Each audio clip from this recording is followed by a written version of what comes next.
Hello YouTube and welcome back to the FIFA 17 Sunderland Career Mode. This episode is episode 18, and you can see that in this episode we will start off the pre-season before the start of Season 2. So anyway, here are the objectives. They want us to sign at least 2 youth players and grow a couple as well. They also want us to have 85% sold out in 5 matches. Domestic success, they want us to get into the Europa League. And then they said would fail the financial aspects, but they also want us to still do the first long-term one, so that's something we need to look towards. So anyway, here is a quick rundown of the squad report. There is too many players on here for me to name, so it'll just be a quick rundown on the list. You can pause it at any time if you're interested in seeing who we have on the short list. I have taken a lot of names on here since then, and there is not half as many. I'm not sure what's happening here, but anyway, you can see we were setting the team up and I was looking to see who to put in the striking position. And if you can remember, back in January I signed Konate on a pre-contract deal, but he was not there. So I decided to search for Moussa Konate, and he is at Stoke.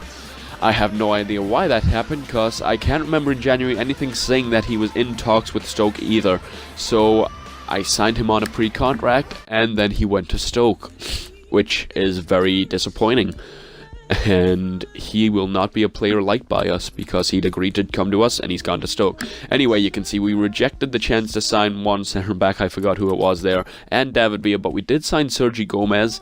He is a centre-back I have never used before. We have also signed Ben Yedder over the next player, which is Callum Wilson, which is because I've used Wilson plenty of times before on personal saves, but I've never used Wissam Ben Yedder.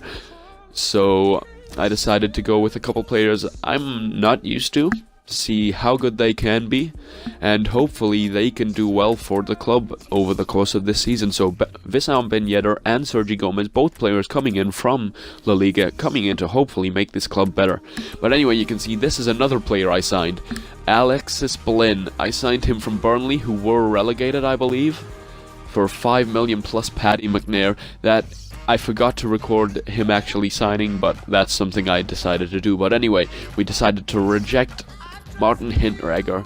We also have an offer accepted for Drogba. He could come in, but maybe he's not, because as you can see here, we get a loan offer accepted for Borja Mayoral from Real Madrid.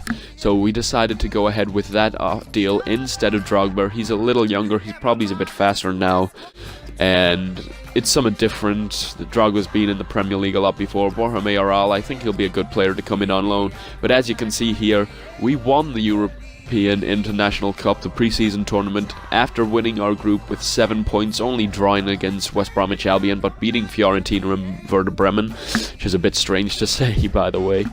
But as you can see, we got into the next round, beat Las Palmas, and then had another game against Fiorentina, which we won once again. So we'll get the extra tournament prize money in for that. And now you can see I'm backing out. There's the tournament prize money just for winning. But Jan Kirchhoff picked up an awful injury in the final, and he is out for 4 months. But anyway, as you can see here, we have a loan offer accepted for Leicester's Kapustka.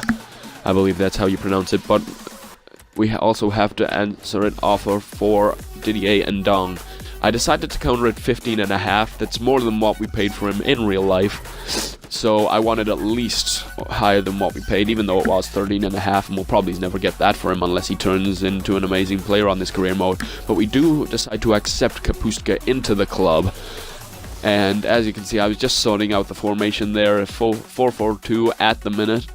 Not sure if that's going to stay, but as you can see, as it's the last day of the month, I decided to go to my catalog now, and decided to buy the Scout Future Star. Obviously I did that in the first season, getting Danny Barrera, and I've done it once again here, as I decided to do it on the last day of the month, because if you may not know, the Scout Future Star always comes back on the first day of the month after you ask for him. And what a player this looks. Danilo Vazquez, the Scout Future Star, 61 overall at 15-year-old, 85 to 94 potential. As a centre back, looks pretty decent. The only worry is that he is only 5'11", but I'm sure he can do it that well. because he looks like he'll be good. But anyway, you could see there was a training injury there, and it's Fabio Borini out for 2 months. But as you can see here, we're doing a quick rundown, getting some players into the youth squad, as these are the scouting reports, sorry. Not many players from England. There was a couple from France, I believe, and I believe there will be a couple from Brazil. Yeah, them first 2 players, but after that, rejecting the rest, as they are not up to the standards we are looking to bring into the club as youth prospects. But anyway, we accept a 1-year loan deal for Ethan Robson to go to Port Vale, while also rejecting all offers for Declan John, as he will be staying as the backup left back to Patrick Van Aanholt. And as you can see, they've said that they expect us, well, they've said EuroLeague spot not beyond the realms of possibility for Sunderland, meaning we shouldn't be far off the European spots, but we should finish 17th with Sebastian Corchia being our main player. So what is that supposed to mean? Man, they think Swansea will finish a place above us, if you can see from there. But anyway, you can see we get transfer offer for Duncan Watmore to go out on a 2-year loan to Bournemouth, so he will be leaving the club on a 2-year loan.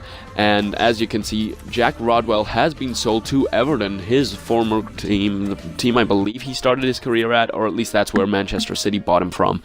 So this is how the episode's going to end, with the squad report.